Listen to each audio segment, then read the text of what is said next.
جنون novel episode 9۔ Zubaida کو اگرچہ اس بات کا پورا یقین تھا کہ مقتول حیدر علی کی بیوی زرینہ اور قاتل فرید کے درمیان دور دور تک کسی قسم کے مراسم نہیں تھے، تاہم پولیس والوں کی طرف سے اس سلسلے میں شک ظاہر کرنے کی وجہ سے اس کے اپنے ذہن کے کسی دور دراز گوشے میں کچھ شبہات جنم لینے لگے تھے، اور اب وہ خود اپنے شبہات کو بھی دور کرنے کی غرض سے اس کام کو انجام دینا چاہتی تھی جو پولیس سب انسپکٹرس خالدہ مقرب کی جانب سے اس کو سونپا گیا تھا۔ ان دونوں عورتوں کے جانے کے بعد وہ بڑی دیر تک اس ساری صورتحال پر غور کرتی رہی۔ یہ ایک ایسی بات تھی جو اس کے دماغ کے کسی گوشے میں کبھی بھی نہیں آئی تھی اور نہ آ سکتی تھی، کیونکہ اس کی سرے سے ہی کوئی بنیاد موجود نہیں تھی۔ میں اب تک تو صرف اپنے ذہن سے ہی سوچتی رہی ہوں، اس نے دل میں سوچا، لیکن دوسرے لوگوں کے پاس بھی اپنا ذہن موجود ہے اور وہ اس سے سوچتے ہیں اور ان کی سوچ کا انداز مختلف بھی ہو سکتا ہے۔ اس رات کو جب فرقان اپنے کام پر سے واپس آیا تو زبیدہ نے اس کو پولیس والیوں کی آمد اور ان کے ساتھ ہونے والی گفتگو کے بارے میں سب کچھ بتا دیا۔ فرقان یہ سب کچھ سن کر سناٹے میں آ گیا۔ نہیں، یہ ناممکن ہے، اس نے پرزور انداز میں کہا۔ ایسا کچھ نہیں ہو سکتا۔ وہ بھلا کسی سے کیا پیار کرے گا، آدم بیزار۔ خیال تو میرا بھی یہی ہے، زبیدہ نے کہا، لیکن اس معاملے کو اس کے انجام تک پہنچانا ہی پڑے گا۔ پولیس والیوں نے جو کام میرے سپرد کیا گیا ہے اسے تو پورا کرنا ہی ہوگا، ورنہ کہیں ایسا نہ ہو کہ تمہارے اوپر کوئی بات آ جائے۔ ارے ہم نہ لینے میں نہ دینے میں، خواہ مخواہ ہماری مٹی پلید ہو رہی ہے اس چکر میں۔ اس کی آنکھوں سے آنسو نکل آئے۔ مجھے کچھ نہیں ہوگا، تم اطمینان رکھو۔ فرقان نے اپنی پریشان حال بیوی کو ایسے لب و لہجے میں تسلی دینے کی کوشش کی جس میں اطمینان کا کوئی عنصر شامل نہیں تھا۔ وہ دل ہی دل میں خوفزدہ تھا۔ یہ پولیس کا معاملہ تھا اور پولیس والے تو کچھ بھی کر سکتے ہیں۔ وہ راہ چلتے لوگوں کو لوٹ سکتے ہیں، وہ گھروں، دکانوں اور بینکوں میں ڈاکے ڈال سکتے ہیں، وہ کاریں اور موٹر سائیکلیں چھین سکتے ہیں، اور وہ کسی بھی شخص کو جعلی مقابلے میں گولی مار سکتے ہیں یا حوالات میں بند کر کے مار مار کر ہلاک کر سکتے ہیں، اور پھر خودکشی یا دل کا دورہ پڑنے سے مرنے کا کیس بنا سکتے ہیں۔ پولیس والے تو پولیس والے ہیں، وہ کچھ بھی کر سکتے ہیں۔ ان سے بڑی طاقت بھلا کس کی ہے؟ ہم نے تو کسی کا کچھ بھی نہیں بگاڑا، فرقان آہستہ آہستہ کہہ رہا تھا، مگر اب جیسا ان پولیس والیوں نے تم سے کہا ویسا ہی کرو۔ میرا یا تمہارا اس میں کوئی نقصان نہیں ہے۔ اچھا ہے، ان لوگوں کا شک دور ہو جائے گا، اس شریف عورت کی بھی جان چھوٹ جائے گی، پھر کبھی کوئی اس قسم کی بات نہیں سوچے گا اس کے بارے میں۔ ہاں، زبیدہ نے کہا، مجھے یہ کام تو بہرحال کرنا ہے، میں تم کو کسی مصیبت میں گھرا ہوا نہیں دیکھنا چاہتی۔ اس رات وہ دونوں پریشان حال میاں بیوی سونے سے پہلے بہت دیر تک اس معاملے پر گفتگو کرتے رہے۔ زبیدہ کو زرینہ کے معاملات کا اچھی طرح سے علم تھا۔ زرینہ عدت میں تھی اور گھر سے باہر کبھی کہیں بھی نہیں نکل سکتی تھی۔ وہ کسی غیر مرد سے ملاقات یا کلام بھی نہیں کر سکتی تھی۔ عدت کی پوری مدت کے لیے وہ اس چھوٹے سے کوارٹر میں قید ہو کر رہ گئی تھی۔ زبیدہ کو زرینہ کے پاس ایسے وقت میں جانا تھا جب زرینہ کے پاس محلے میں سے کوئی بھی موجود نہ ہو۔ زرینہ اپنے کوارٹر میں اپنی چھوٹی سی بیٹی طاہرہ کے ساتھ رہتی تھی۔ ان دونوں کے علاوہ گھر میں اور کوئی نہیں تھا۔ حیدر علی کے قتل کے فوراً بعد جو چند رشتہ دار آ کر کچھ دن کے لیے مہمان رہے تھے وہ سب جا چکے تھے اور دونوں ماں بیٹیاں اکیلی تھیں۔ زبیدہ اگلے دن صبح 10 بجے کے قریب زرینہ کے گھر پہنچی۔ یہ وہ وقت تھا جب محلے کی تقریباً ساری ہی عورتیں گھروں میں کھانا پکانے اور گھر کے دوسرے کاموں میں مصروف ہوتی تھیں۔ دوپہر میں بچے اسکول سے آ جاتے تھے اور ان کو کھانا چاہیے ہوتا تھا۔ خود زبیدہ بھی اس وقت گھر سے شاذ و نادر ہی نکلتی تھی، کیونکہ اس کے لیے بھی یہ وقت مصروفیت کا ہوتا تھا۔ دروازہ زرینہ نے کھولا اور وہ زبیدہ کو اس وقت دیکھ کر قدرے متعجب بھی ہوئی۔ آؤ، اس نے ایک طرف ہٹ کر زبیدہ کو راستہ دیتے ہوئے کہا۔ میں ذرا باورچی خانے میں تھی۔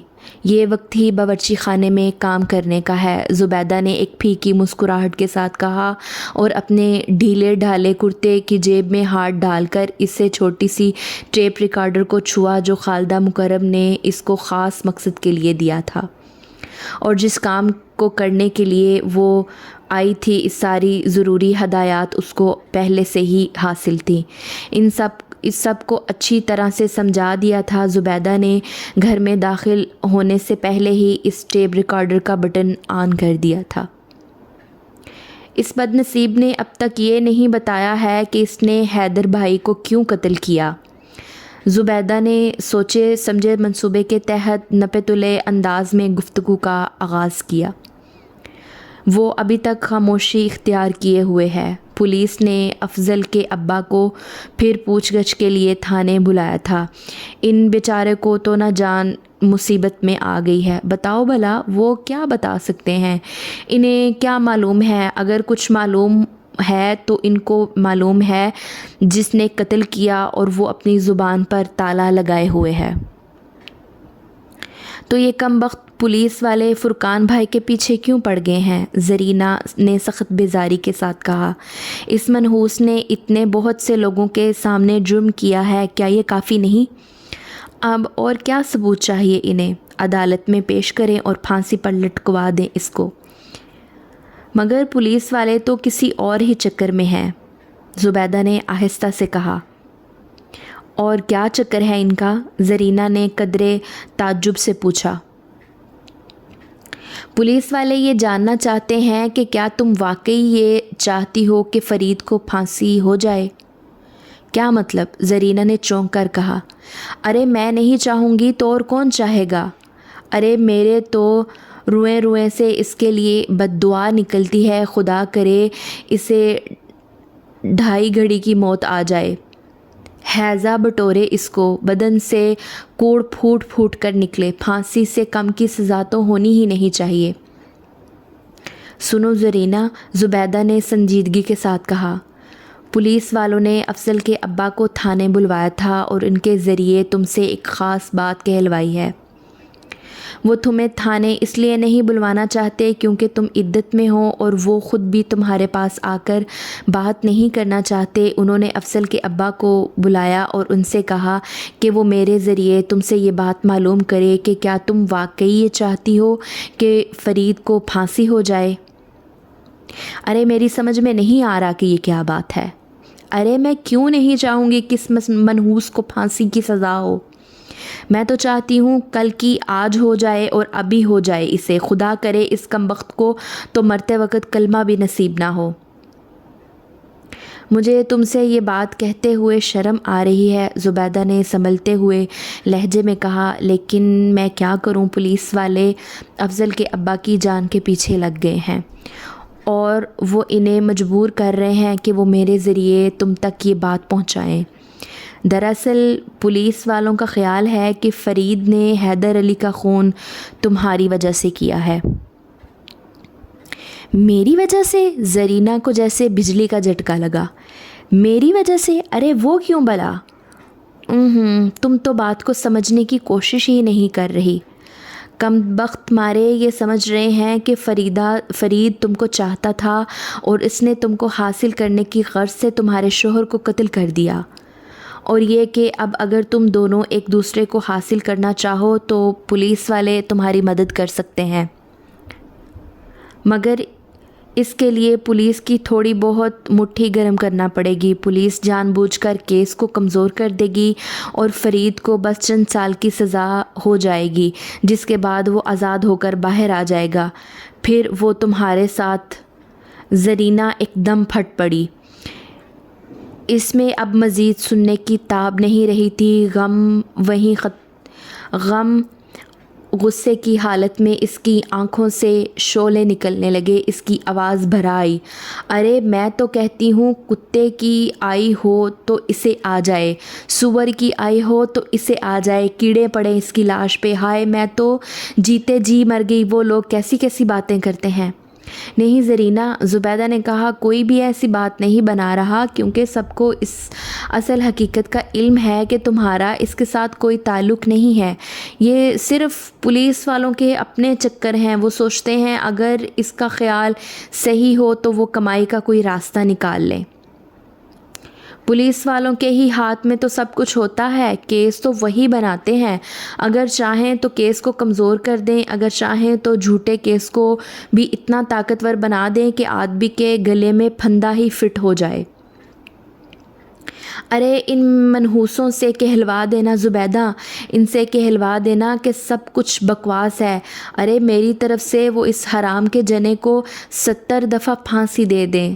ارے میں کہتی ہوں ان منحوس پولیس والوں کے دماغ میں یہ بات آئی کہاں سے کہ میں اپنے میاں کے قاتل کو بچانے کی کوشش کروں گی؟ بات صاف ہے زرینہ، زبیدہ نے کہا، پولیس والے کمائی کا کوئی موقع ہاتھ سے نہیں چھوڑتے۔ انہوں نے اپنے طور پر یہ اندازہ لگایا کہ شاید اس قسم کی کوئی بات ہو اور تم یہ چاہو کہ فرید کی جان بچ جائے اور اس سے کم سزا ہو، اس کا بندوبست پولیس کر سکتی ہے رشوت کی رقم لے کر۔ یہی پیغام دے کر انہوں نے افضل کے ابا سے کہا کہ میرے ذریعے تم سے بات کریں اور پھر پیسے وغیرہ طے کر لے۔ پولیس والوں نے ساتھ ہی یہ بھی کہا کہ اس معاملے کو بالکل خفیہ رکھا جائے گا۔ ارے لعنت ہو کم بختوں پر، زرینہ کی بھرائی ہوئی آواز میں کہا، تم فرقان بھائی سے میری طرف سے کہہ دینا کہ وہ پولیس والے سے کہہ دیں کہ میری طرف سے وہ اس موت پیٹے کو ابھی اور اسی وقت پھانسی لگا دیں اور خواہ مجھے بدنام کرنے کی کوشش نہ کریں۔ ایک تو میں غریب اپنے ہی غم میں مبتلا ہوں اور اوپر سے یہ لوگ ایسی بیہودہ باتیں کہہ رہے ہیں۔ وہ رونے لگی۔ تم پریشان مت ہو زرینہ، زبیدہ نے اس کو تسلی دیتے ہوئے کہا، تمہیں تو محلے کے سب لوگ اچھی طرح جانتے ہیں اور سب تمہاری عزت کرتے ہیں، تم پر کوئی بھی آنچ ہرگز نہ آئے گی۔ افضل کے ابا پولیس والوں کو بتا دیں گے، بس پھر یہ قصہ وہیں کا وہیں ختم ہو جائے گا، تمہارے پاس خود کوئی پولیس والا نہیں آئے گا۔ زبیدہ مزید کچھ دیر زرینہ کے ساتھ رہی اور پولیس والوں کی اس پیشکش کے اسباب و محرکات اور اس کے مختلف پہلوؤں پر گفتگو کرتی رہی۔ بات چیت کے شروع میں زرینہ کے لیے یہ سمجھنا بہت دشوار تھا کہ پولیس والے اس جیسی غریب عورت کو یہ پیشکش کیوں کر رہے ہیں جس کے پاس پولیس کو رشوت دینے کے لیے کوئی بھاری رقم موجود نہیں۔ زبیدہ کو تمام متوقع سوالات کے جواب اچھی طرح سے سمجھا دیے گئے تھے۔ پولیس والے خوب جانتے ہیں کہ اپنے فائدے کے لیے غریب سے غریب آدمی بھی کسی نہ کسی طرح رقم کا بندوبست کرتا ہے، قرض ادھار لیا جاتا ہے، زیور بیچے جاتے ہیں، مکان اور زمین بیچی جاتی ہے، زبیدہ نے وضاحت کی۔ کافی دیر بعد جب زبیدہ وہاں سے اٹھی تو وہ اپنے آپ کو بہت ہلکا پھلکا محسوس کر رہی تھی۔ پولیس والوں کی آمد کے بعد سے اس کے دل و دماغ پر جو بہت بھاری بوجھ ہو گیا تھا وہ یکلخت ختم ہو گیا۔ سب سے زیادہ خوشی تو اسے اس بات کی تھی کہ پولیس والوں کی گفتگو کے نتیجے میں خود اس کے اپنے دل میں زرینہ کی جانب سے جو شک کا ایک ہلکا سا شائبہ پیدا ہو گیا تھا وہ ختم ہو گیا، اور اس کے ساتھ ہی اسے اس بات کا بھی اطمینان ہو گیا تھا کہ اس نے پولیس کے حکم کی تعمیل کر دی ہے۔ اگر وہ ان لوگوں کی بات نہ مانتی تو وہ اس کے شوہر کے لیے پتہ نہیں کیسی کیسی مشکلات پیدا کرتے۔ گھر واپس آنے کے بعد اس نے اس ٹیپ ریکارڈر کو اپنے کرتے کی جیب میں سے نکال کر بہت احتیاط کے ساتھ اپنے صندوق میں رکھ کر تالا لگا دیا۔ خالدہ مکرم نے اس کو نہایت سختی کے ساتھ ہدایت کی تھی کہ یہ ٹیپ ہرگز کسی اور کے ہاتھ نہ لگنے پائے۔ شام کو جب فرقان گھر واپس آیا تو اس نے ساری روداد اس کو سنا دی۔ شکر ہے کہ یہ کام ہو گیا اور اس کا نتیجہ بھی ہماری امید اور مرضی کے عین مطابق نکلا۔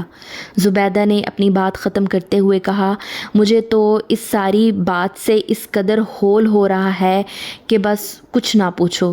پولیس والوں کو بھی اب پوری طرح سے تفتیش ہو جائے گی، فرقان نے کہا۔